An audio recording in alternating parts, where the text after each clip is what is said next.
Welcome, everyone, to another episode of Taking Up Space, a Michelle A. Mayer podcast. Super excited about coming forward today. We're going to have just a conversation as usual. Today, I want to talk about coming in and out of back-to-back problems. Anybody ever had that happen to you where you went through a season in your life where you just were just one thing after the next, after the next, after the next? I'm talking about no real break in between. Sometimes these things overlap one another. You coming out of one thing and then bam, here comes another one. You're not even fully out of something. And then here comes this next situation, even more trying, than the one you're coming out of. I want to talk to that today, y'all. In speaking to this, I saw a Sunday sermon yesterday that really brought me to this, and Bishop had done a phenomenal job in his delivery yesterday on I forgot the name of it, but on his service. You check it out. It was really, really good, and that's a motivation for me as to what I want to get to doing here on my podcast in regards to the way that I lay out the format of my content, the way that I expound upon things, and I lead to a certain space, and I use all of these different types of references. Again, this is just new for me. I have not had any training in this. This is just me coming forward and testifying to things that either I've experienced or I pondered and I've studied. But it's always room to improve. So I look forward to doing that. And it always makes me feel really good when I come across others that display this. It's motivating to me, and I learn from it. Yesterday's service was one of those services that were well put together. I got to give it to him on that one. That was really, really good. So I want to expound upon today what it's like to come in and out of situations, whether you're in private going through them or whether you are not, right? And it doesn't really matter because the effect is still the same. They're all really trying on you, and how that affects the way that you move within your own personal life. Okay? So, I was in thinking of this, I'm always taken back to King David. Y'all, if any of you have watched me for a while, I elaborated deeply on the walks of David. I love the story of David because I myself can relate to it very well. David did a tremendous service to the kingdom. David by himself, y'all, did a tremendous thing in life. I mean, the way that he worked through his problems, even though he was facing, oh my goodness, monumental challenges, the way he didn't get all caught up in them and allow his emotions to lead him down an egotistical path, a selfish path. He stayed the course to what was true. He honored the law of God. Surely he made mistakes. None of us, friend, are going to ever make it throughout this life without making a mistake. David, in the seat of power that he was in, he did make some mistakes. But for the most part, David did a phenomenal job in his walk with God. All of his mistakes were minor compared to the things that he did that were good. And that's a testament to many of us. Like I said, none of us are going to make it through this life without crossing a hill or a valley. And in crossing these hills and valleys, you get tired. And becoming tired and fatigued and frustrated with the situations, and then having to go in more after another, you will at times allow ego to prevail, friend. You will at times want your will done without consulting the word of God, without getting direction from God. You will at times, in the heat of the moment, do things that are outside of the law of God. And anyone that has not, I want them to throw the first stone at somebody. Who in the world that has lived any amount of time into adulthood has not? Yet David was able to lean on the integrity, to lean on the word of God and allow it to direct his paths 9 out of 10 times.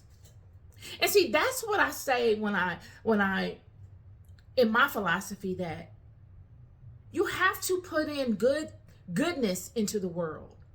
Even though there's going to be negative things that you will exhibit as well.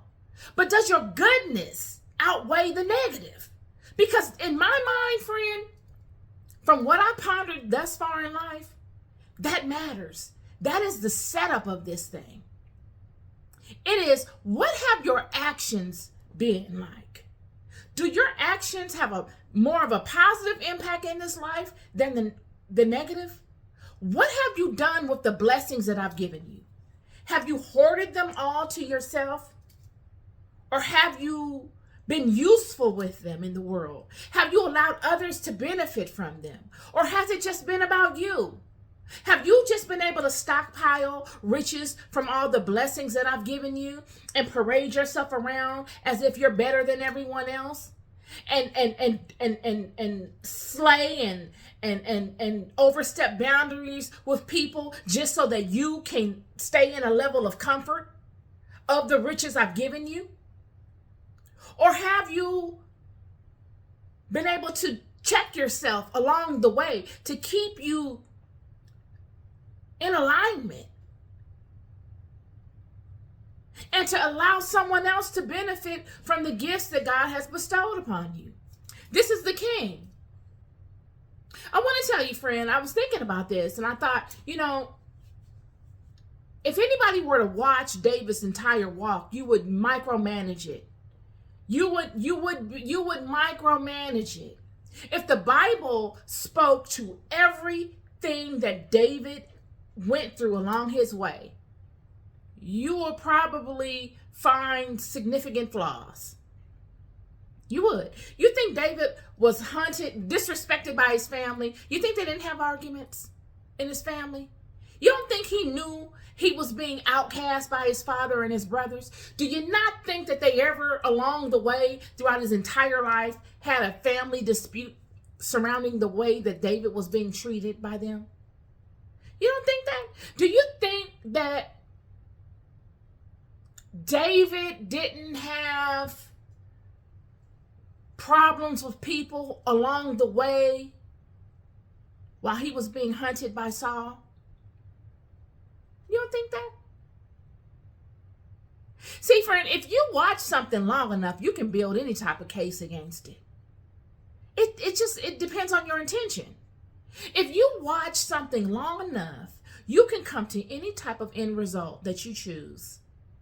You could ignore all the positives and focus your attention on only the negatives. Or you could ignore all the negatives and focus your attention only on the positives. It just depends on your intention. And I can't help but use David as a primary example of that. Just to give you a fundamental, we all know that David grew up, he was the least amongst his brothers in his father's house. He was the last to come forward when Samuel came to do the anointing. He was the last to come when Goliath presented itself. And David was able to knock Goliath down by a smooth pebble he got out of the brook and a slingshot. Don't you think that if his brothers knew the talent that David had, that they would have called him forward to see about it? But you got to know what was on the line. They didn't trust that he was as good as he was because everything was on the line. If David would have failed, they would have went into slavery with the Philistines. They didn't want that. So they said, no, we're not going to bet on him because he'll probably end up losing. So they rather just cower out. And he stumbles in on the situation and he says, no, I know you don't love me. I know you don't respect me. But guess what? God has led me in these valleys and through these hills my whole life. I know what it's like to not be respected and still move and still get stuff done and still get respect. I know how it feels to be the last man called and still be good at something. I know how to take that energy and not let it affect me mentally. So he comes in on the situation and he sees his people being disrespected. This Philistine is totally disrespecting the house of Israel. This is not a personal thing. This is a household problem. And David said, you don't get to come over here and do that. They might not respect me, but I love my house.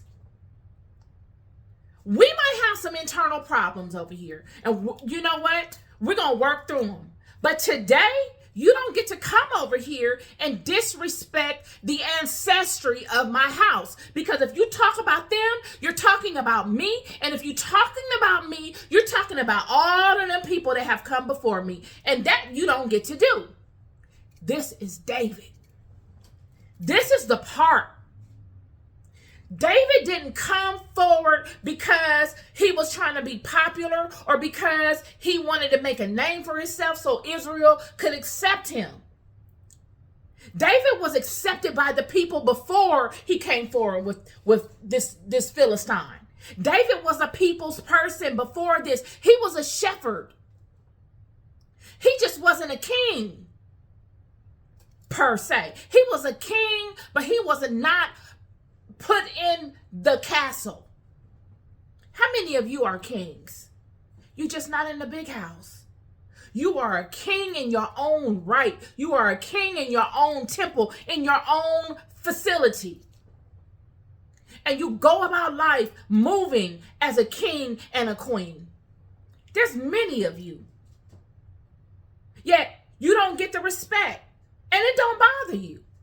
Because it's not about other people's respect. You not getting the respect from other people does not foreshadow or push down the level of kingly or queenliness you have. It just shows that those other people that don't see it in themselves, they need to do some work on themselves. That's how we see that. You're not diminishing any level of the power that is within. You are just showing your ignorance. And we pray for those people. David came forward for the love of the house. David didn't come forward for nothing outside of that. He didn't get boggled down in his feelings. He saw the bigger picture. He wasn't politically aligned. He was love bound.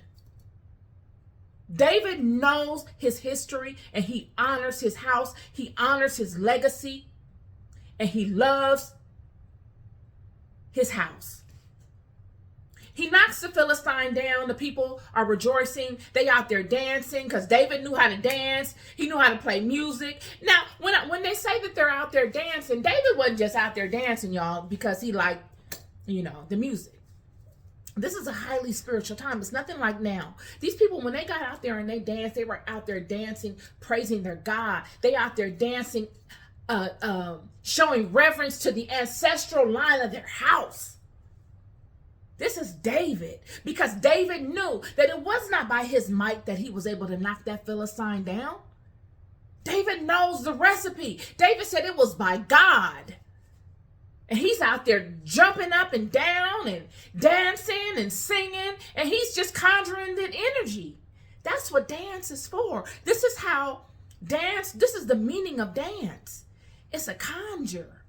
It's a movement of energy within your kingdom, your body. And Saul comes and he sees them, and it was no problem until the people said, Saul killed his 1,000 and David killed his 10,000 or slayed his 10,000 or what have you.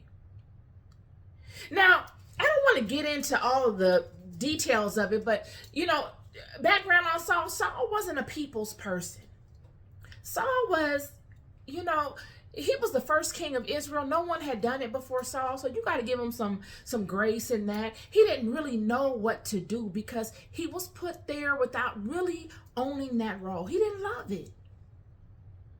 He wasn't a shepherd. He wasn't nobody that really dealt with the people. He wasn't that kind of guy. Saul was put in there. He had a lot of potential, but Saul was one of them kings that he probably came through with the clothing and the regality, and that's what got the attention of the people. Oh, look at Saul, that kind of thing. But he didn't have no depth. There was no integrity to Saul. Saul did anything he could to appease these people. It was fake. David had depth. The people could relate to David because David was just like them. Period. Saul couldn't relate. Saul was actually scared of the people. So he did little things just to appease them, because you do not want to get on the bad side of these people. This is at a time when Israel was really Israel. Like they were really with it. They're not like the nations are now, where they're boggled down, they're fear-based, they don't want to get into no problems, they're controlled. No, this is a whole nother day. A whole nother day. These people will stone you. Like, for real. Like, they'll stone you, bury you, dig you back up, stone you again, bury you, think about it, say that wasn't good enough, dig you up again. It was like that, okay? Seriously. So David had the respect of these type of people, because David was with all of that, but on the righteous side. David wasn't the type of man that would go out and rob you. David had integrity. David was not the type of man that would find himself in a situation where his back was against the wall and anybody could get it. Like, okay, I don't have no options. I'm hungry. I don't have any food. I'm going to go out here and plot against these people and steal all their stuff. And then I'm going to go and do some more because I'm strong. He didn't use his blessings, his gifts for wickedness. He was not that man. He was integrous. And this is what God loved about David. This is what set David apart from every other leader. David was integrous. David was not lost. David, you never hear of David looking to hear a word from God and God going silent. No, not at all. So let me get to it. So David is being hunted by Saul. Saul has made David public enemy number one. Saul going after David left and right. David is showing nothing but compassion to Saul. So much so he's pleading. This is a strong man. This is a doer. Saul is afraid of David, y'all. Saul is protected by the army. David don't have nobody. David is rolling by himself. He's on the run. He had to run from Saul. And he's hiding. He don't have no weaponry. He's running. He's hiding on rocky hills. I mean, look, friend, long story short, so Saul has made David public enemy number one in his own environment. He can't even hide. He's having to go underground. He's having to hide out in remote areas with wild animals. He's having to go crazy and look ridiculous amongst people. The people that were once proud of David, who he was paraded around, are now looking at David like David is a bum on the street. I'm talking about, look, have you ever been there, friend? You ever been there where people see you? They seen you in one instance and you're probably not at your best, but at your height, in a good place. But they think that that's your best, but that's really not your best. What you saw me at, what you met me at, wasn't even my best. I was all right. That wasn't my best. But to you, it was my best. And then now, you fall into your Lodabar places. Y'all know what Lodabar is. Lodabar is the places of you where you go and hide. You don't want nobody to see you. You looking bad. Your money ain't right. You on the run from someone. You don't want no attention brought to yourself. You're depressed. All your stuff is looking raggedy. Yeah, we've all been there. Even the ones watching this, looking at me, saying, "Oh, is she going? Is she in Lodabar? What's going on?" Even you've been through Lodabar in your life, friend. David is in the Lodabar places of his life. He having to go there. He's having to hide out in the low places, the grimy spots, the places you go where you look bad. Them times in your life when people look upon you and they say, "Oh, I thought you was this way. You're not that way. You this way. Look at you." And then your enemies can base a whole storyline off of you based on that time. The Sauls of your life can base a whole storyline on you just off that little small snapshot of your life. And the world won't even know. The only reason you're in Lodabar is because of the Sauls. It's because of all of the activities and the pressures and the witchcrafts and all the stuff that the Sauls of the world pour onto you, because you're so doggone powerful. Because, baby, when I tell you, the Sauls of the world don't come for you and then this is not no ego trip, but the Sauls of the world do not come on you the way that the Sauls of the world came upon the King David, unless you got something you working with that's powerful and significant. Yet David didn't know it. David don't know. David's just like, I don't know what the problem is. Every time David approaches Saul, he's trying to understand what is the problem. What could I have done that makes you so hell-bent on attacking me? Why are you putting so much attention on me? He's so much so, friends, let me tell you.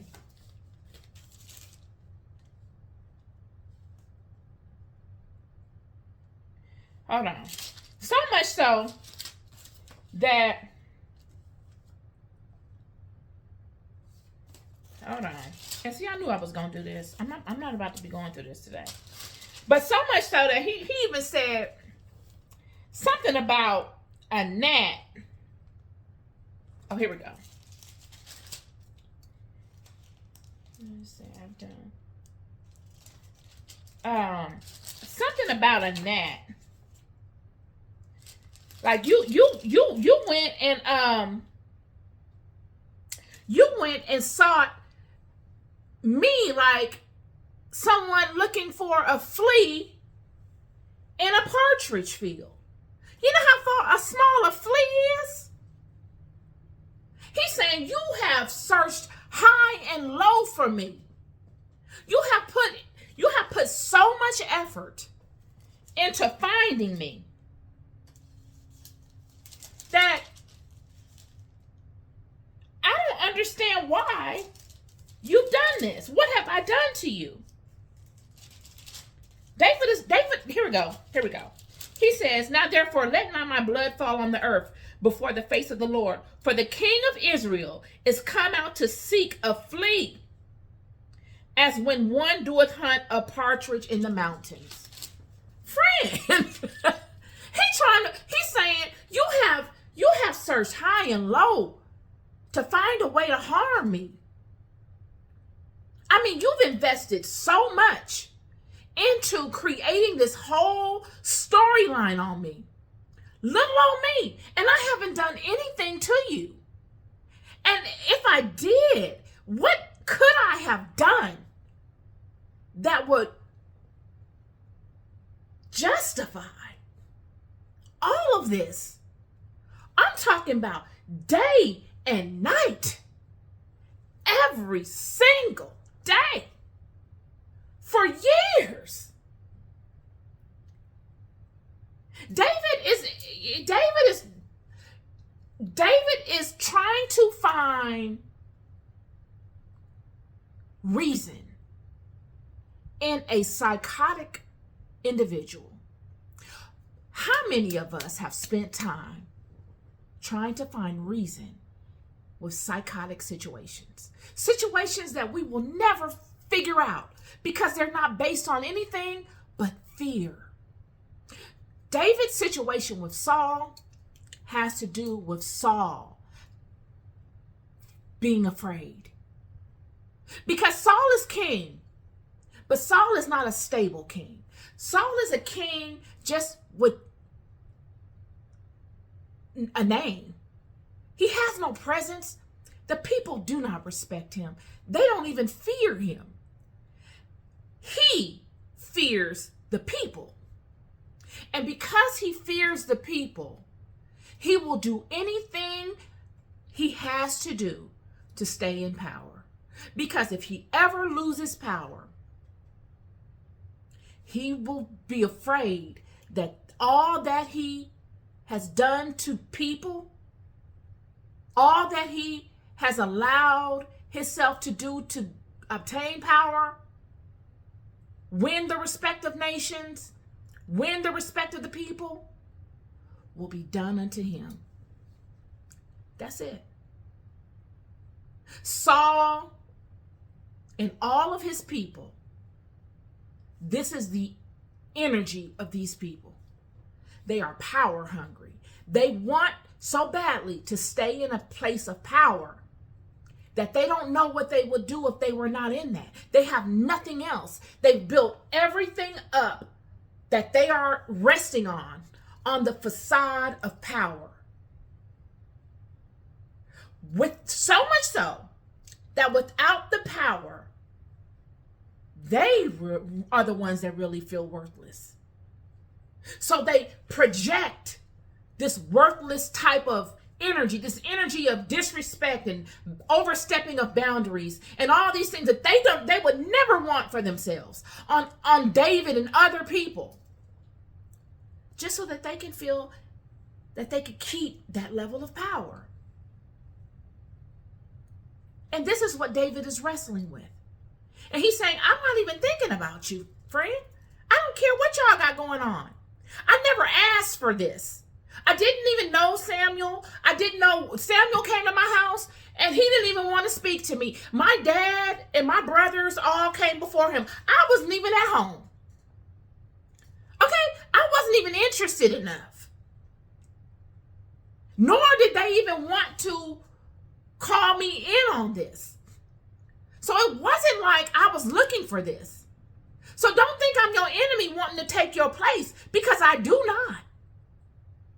I did not come to you with a solution to the problem you had with this demon. Your people came and found me. I wasn't even thinking about y'all. And because I'm so gracious and kind, and I knew how to do it, because it's what I love to do, I love adhering to the Spirit of God in me. These are pillars that I adhere to regardless.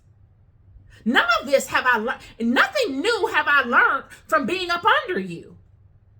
You've just allowed me to show some gifts that I've already had. So please don't think that I took that job to be up under you. Please don't think that I came forward in fighting Goliath because I wanted to be seen. I wasn't even invited to that. My father just sent me there to give my brother some food. And because I love the house of Israel. Not because I love my brother so much. Not because I even love the people so much. I love the house. I love the history. I love the essence. Because I love myself. And I saw this Philistine disrespecting us. Even so, what if we're in a low state? When he disrespected the house, he disrespected me. And most of all, he disrespected our God. And that I cannot allow. And that is why I waged war with Goliath. And it was the God in me that allowed me to win that war. It had nothing to do with me. I was just available and ready to take action. And I allowed the flow of water to run through me, the Spirit of God to run through me, and to be used as a vessel to enact the will of God upon him. So please don't think for a second that I came forward in any instance ever to take your role, because I don't want it and I didn't want it. I just don't want to be bothered. This is David. I don't want to be bothered. What is the problem? Can you just leave me alone? I respect the integrity of the law of Moses so much that I'm not going to wage war with you. Okay, you can think I'm insignificant and I'm not powerful. You can say whatever you want to about me. You could talk about me and tell people I'm this and I'm that. I don't care. I have nothing to say about you. But can you please leave me alone? This is David. And Saul, he won't let it go. David catches him in a cave. He comes to hunt David. David is met with 600 people that are on David's side. David's dealing with a situation that don't nobody know about. It's an inside thing. But there are people that kind of know. They whispering. And they say, oh, no, this ain't right. They hunting David. No, we're gonna go over here with David. Because I told you, David is a people's person. David is not the office suite dude. David is the neighborhood dude. David wrestled with bears and lions. David did not have no problem with putting hands on Saul. Saul does not scare David. What frustrates David is the fact that David honors the law of God. That's the part. And this is the part many people don't understand. David knows the law. You ever been in a situation where you knew too much? You know too much. You are imprisoned by your knowledge. Had you not known, you can get away with laying Saul down. You don't think David had spiritual power? You don't think David could have conjured something on Saul? David is the one that was able to make the wicked spirit go away from Saul. You don't think David could have waged spiritual war with Saul? But David knew too much. David said, I can't do it. And really what makes me powerful is the Spirit of God. Without that, I ain't nothing. I can't do nothing without it. So that is of the utmost importance. I cannot ever get that twisted. I can't let Saul or nobody else take me out of alignment from that. Because if I do, all them demons, all of the negativity, all of the this and that is all coming. And it will show itself in further generations with his son Solomon. This is King Solomon's father. So if you think Solomon was able to conjure demons and to make them build the temple of Jerusalem, why wouldn't David? The temple of Solomon, why wouldn't David? This is Solomon's son, King David's son. All of King Solomon's consultants were of his father's house: Benaiah, Zadok, and Nathan. Come on now. This is what David is wrestling with. He's bound by the laws of God, and he's dealing with earthly situations in real time, life and death situations. And he's saying, okay, Saul up here in this mountain, I could come upon Saul and it wouldn't be no problem. I can get any one of my men to come upon Saul and Saul would be gone today. David comes upon Saul, cuts the bottom of his skirt, and pleads with him. Saul is running away. David pleads with him. Why are you so adamant about harming me? What have I done to you? How do we right this? How do we settle this? And Saul says, I'm going to leave you alone. I'm going to leave you alone. He has to go and tell his brethren, all of his 600 army men, all of these doers, because David's army are warriors. You don't want to see them coming. They're not about to play with you. They're not about to,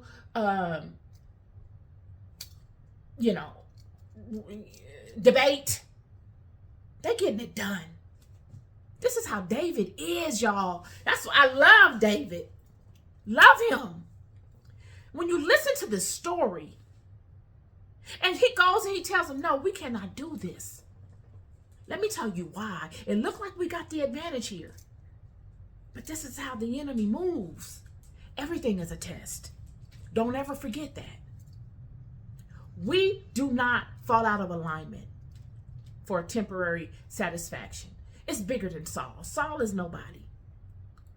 Saul, he says in the text, I don't know if it was in this instance or the next. I think it was in the next.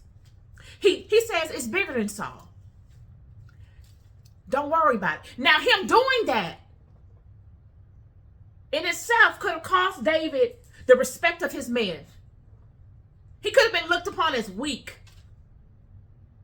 Because these are warriors by nature. Who knows better the hell that Saul did to save David than his people? Because these people are the ones that came to align themselves with him and to wage war against Saul with him. So this is an opportune time. And they looking like, man, he had him right there. What? So you know it was some sort of upheaval, a little bit low key. All of this is, I'm leading somewhere, y'all. I'm almost done. They let Saul go. David goes on. Here comes Saul again. He hears about David come. This time David cuts his skirt again. And they had this why moment. Why? See, sometimes, friend, you got to get over why. You know how many times I stood in front of the mountain of why? After a while, you will always ask why. You're always going to want to know. But after a while, you got to put why to the side. And you just got to deal with the facts. I might not ever know why. But the fact is,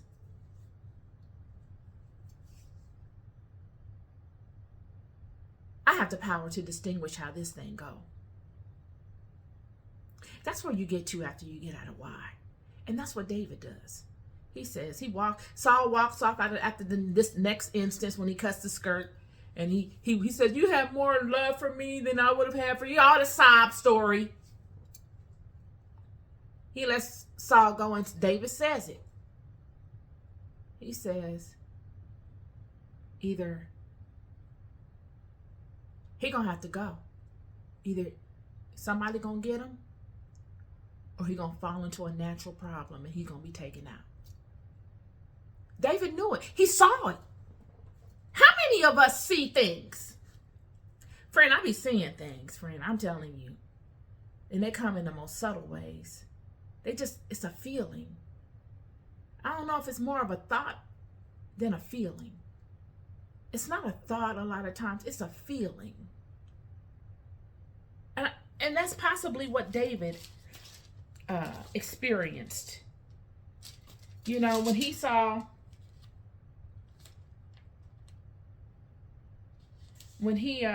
said this about Saul. And then the next instance when he comes upon Saul and he lets Saul go, he says here in chapter 27, and David said in his heart, I shall now perish one day by the hand of Saul. There is nothing better for me than I should speedily escape into the land of the Philistines. And Saul shall despair of me and seek me any more in any coast of Israel. So I shall escape out of his hand. So this is what leads David to this instance that I want to bring to light. David running from Saul, y'all. David is being hunted. I need you to stay with me. He being hunted all throughout the land for an extended amount of time. Have you ever stood in something for an extended amount of time? And if somebody were to watch you while you're standing in that thing, they would rethink what they believe of you, because the pressure of that thing has transformed your output so much. It's okay to walk through something for a little bit and you get over it and okay. But to stand in something and walk through it for a long time, it'll bring you down to them Lodabar places, friend. It take you to Lodabar. And you find rest in Lodabar. Many of us have been to Lodabar more times than we care to count. We know the feeling of entering Lodabar. Things start going left and you're like, okay, I can't stop the progression of this going left. Okay, I'm trying to stop it and I can't. And you find yourself, before you know it, you're off there in Lodabar. And only somebody that's either been in Lodabar before or that's there currently with you can really relate to it. David is in Lodabar. And he done been there.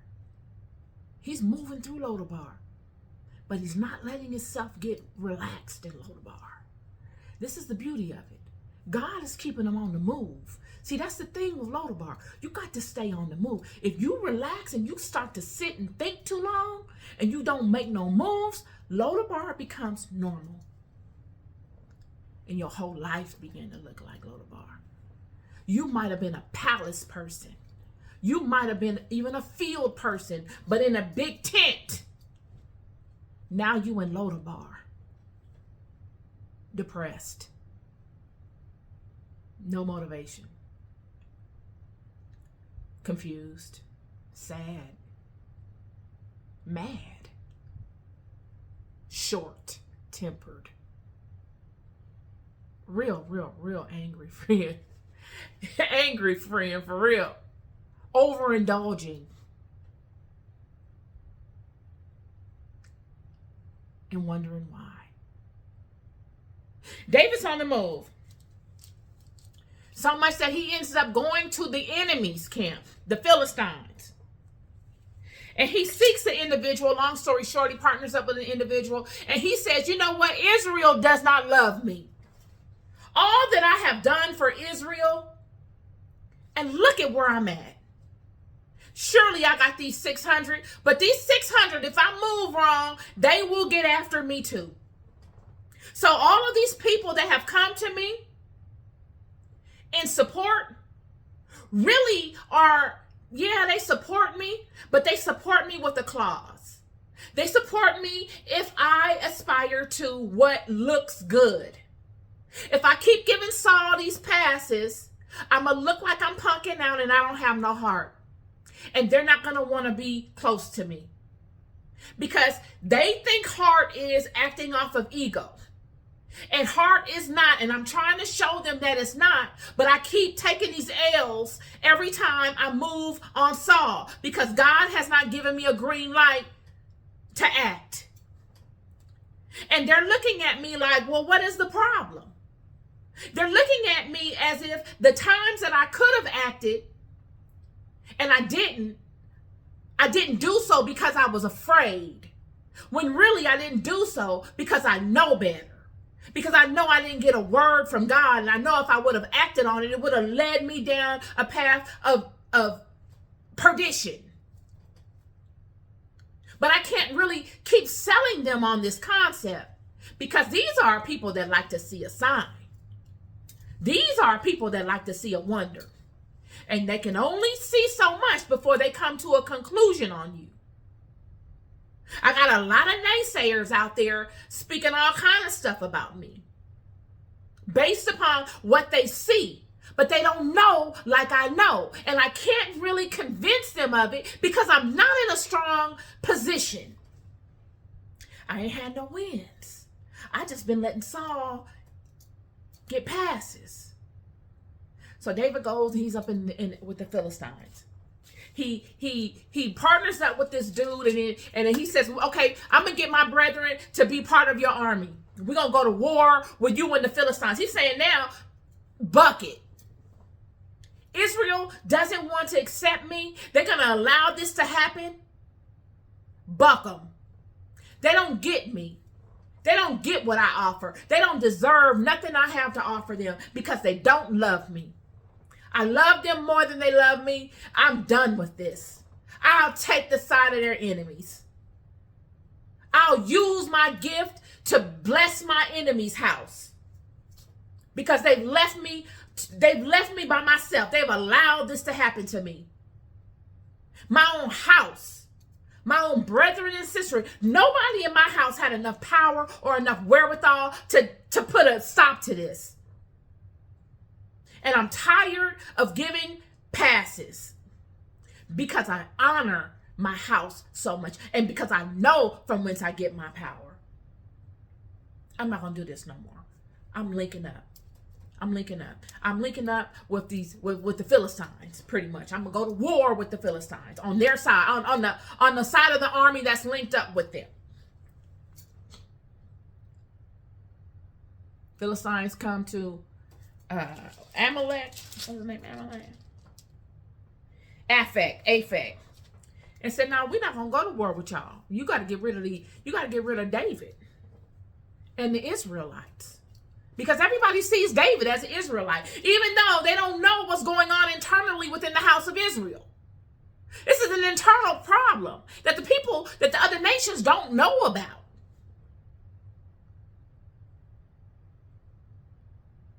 Yet David's having to move.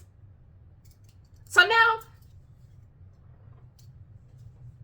David's ostracized. He ain't got no ally. He goes back home. Friend. He goes back home. Well, he goes back to where his camp is. And he finds it burned. And all the women and children and men boys that were there, taken. You got to see where this is going. David is dumbfounded. How do you go from bad to worse? How do you go from consecutive trauma with no pause, no break, to insurmountable trauma?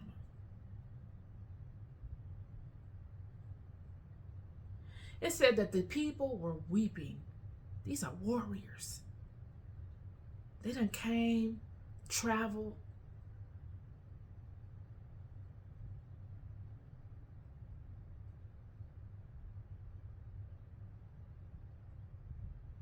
And David, could you imagine what he felt? He already is in a state where his leadership isn't being questioned, but if it keeps trending, it will be questioned and he will be hurt by these people. It said that the people were thinking of stoning them. Everybody is distressed. Distress is an understatement. Everything is lost. There is nothing. The cattle, the women, the children, everything burned. And the cattle and the women and children taken.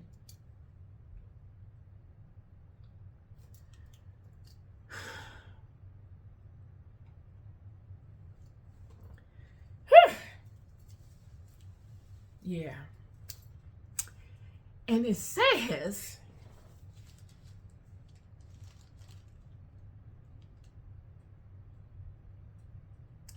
verse 6, and David was greatly distressed, for the people spake of stoning him,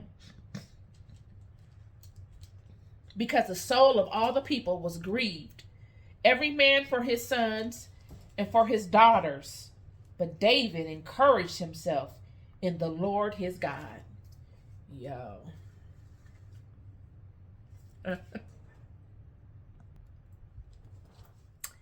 It's interesting. Y'all, made me cry. It made me cry. I can't even front. It made me cry. Because, you know,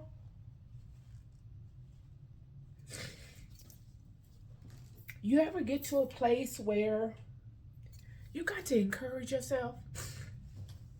Have you? Have you ever gotten to a place where you had to pull from deep within?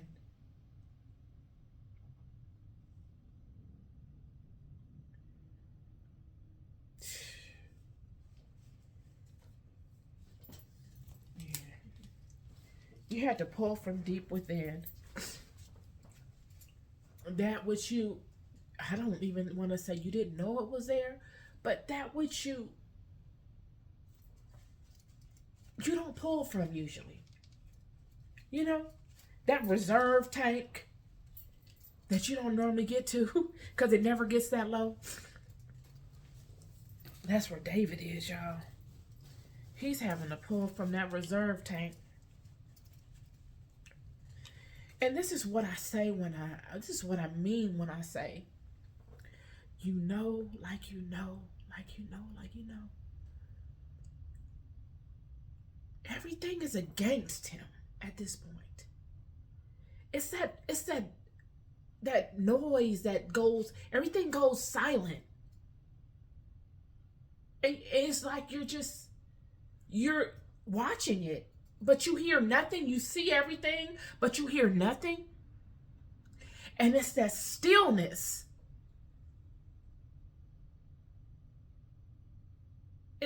I don't know how to explain it. It's that stillness that reinforces the fact that you know.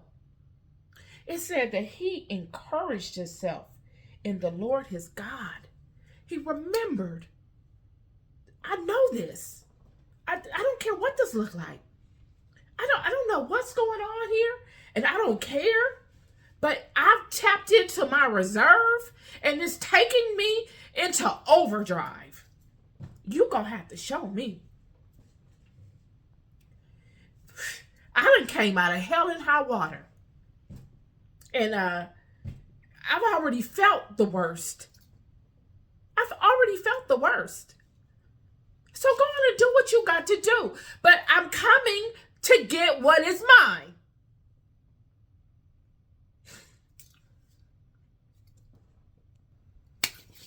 All right. And so he said, I'm coming to get what's mine. It's that numb feeling. It's a numbing. It's numb. First thing David say is,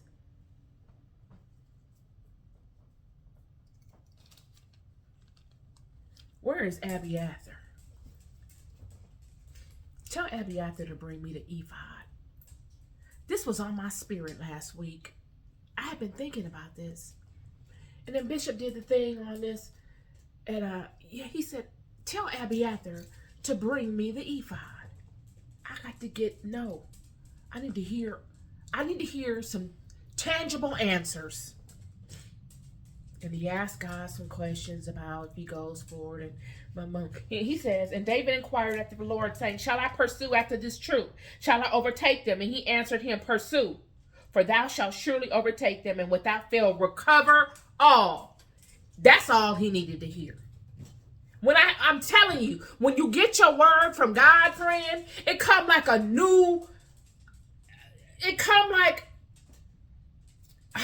adrenaline. Immediately your thoughts start opening up. You're like, okay.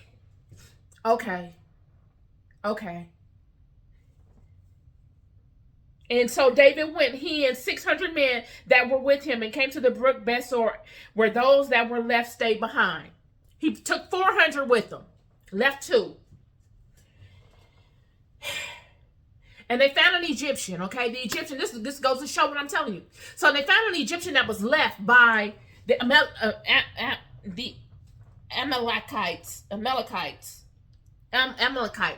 These are the people that took the women and children.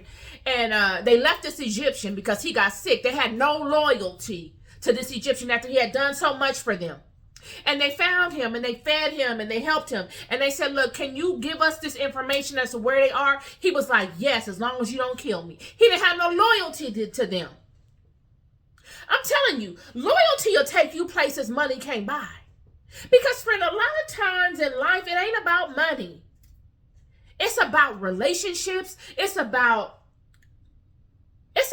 character. It's about heart. And a lot of people don't have it.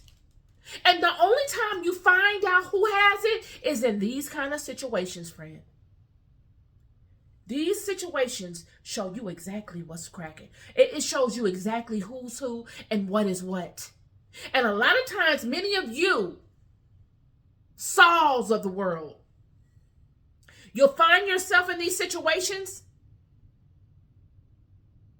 and you'll be poorer than the poorest person, because you won't have nobody that is loyal to you. Everybody around you was just there to benefit from you. They never told you the truth because you never honored truth. You honored ego. So you got a bunch of people around you that praise your ego. Just like Ahab had when he came up against Micaiah, the prophet. And all of his prophets told him lies. And this one prophet was courageous enough to tell him the truth. Yet he just wanted to be paraded around by his prophets that put on the horns of the bull and said, you're going to go and you're going to knock him down and this and that, not knowing that his prophets were going to lead him to hell. Who are you with? I'm telling you, I don't want nobody around me that can't tell me the truth. Nor do I want to be around nobody that I can't trust. Period. I'd rather be by myself. If I can't trust you, I can't do anything with you. I don't care how much money you have or how you look. I don't need you. I made it this far pretty good. I don't need you.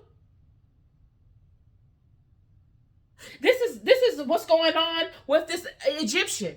They left him for only God to use him as a blessing to David. He could care less what happened to them.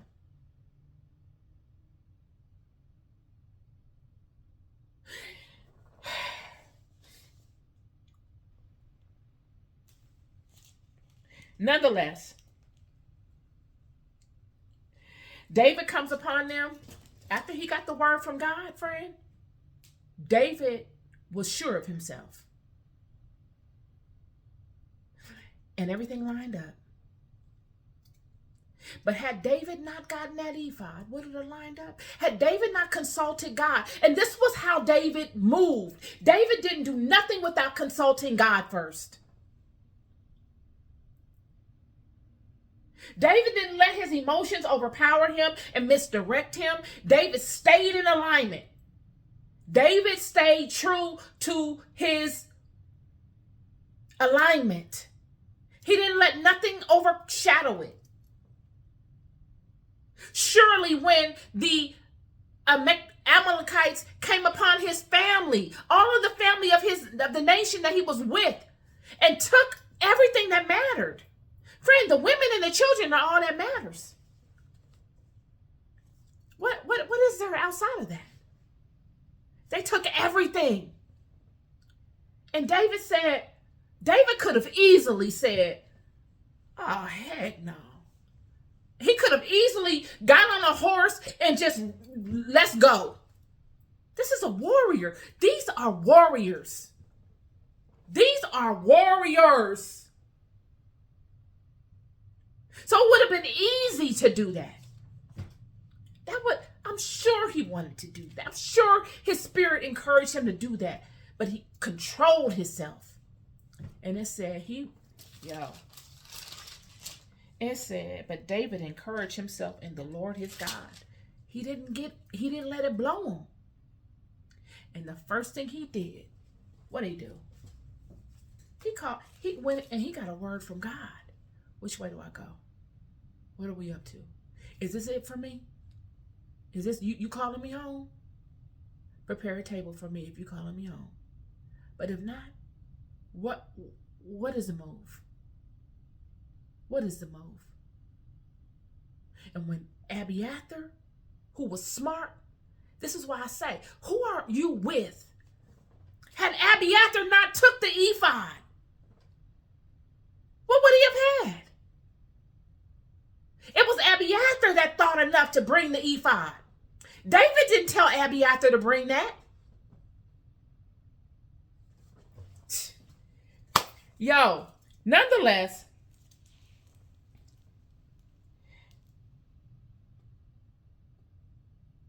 and it says here, verse 16, and when they had brought him down, behold, they were spread abroad upon all the earth, eating and drinking and dancing because of the great spoil that they had taken out of the land of the Philistines and out of the land of Judah, both David and their stuff. And David smote them from twilight even until evening of the next day. He didn't quit. And there escaped not a man of them, save 400 young men, which rode upon camels and fled. And David recovered all that the Amalekites had carried away, and David rescued his 2 wives. And there was nothing lacking to them, neither small nor great, neither sons nor daughters, neither spoil nor anything that had taken to them. David recovered all. And these are the same people that they would have overtook had the Philistines allowed them to fight with them. And this is why the 600 that were with him were thinking to stone him. Because they're saying, well, what is going on? Nonetheless, y'all, this is a testament of what going in and out, back to back of things will do to you. This is the king. I will not call him nothing but the king. He is a king. He did miraculous things for the children and for building a name for the house, an honorable name. Not a name off of might, not a name off of will, but a name off of standing in alignment to God, letting God lead you, making it. See, because many people think that letting God lead you is a soft thing. It is the most courageous thing you could ever do. It is the most selfless thing you could ever do. It takes courage, friend, to do it. You don't know it because you don't do it. Because many of you will find yourselves in situations like this. You come back and everything is taken. And you're like, oh no. Oh, is that what we're doing? Okay. And you'll take it upon yourself to inflict your will on somebody else. This is the warrior. This is the king. You don't think he wanted to do that? Yet he encouraged himself in the Lord God. And he went and he got a word from God. That in itself, just that little small part, that takes a ton of courage, friend. That tells you really where your power comes from. That's real power.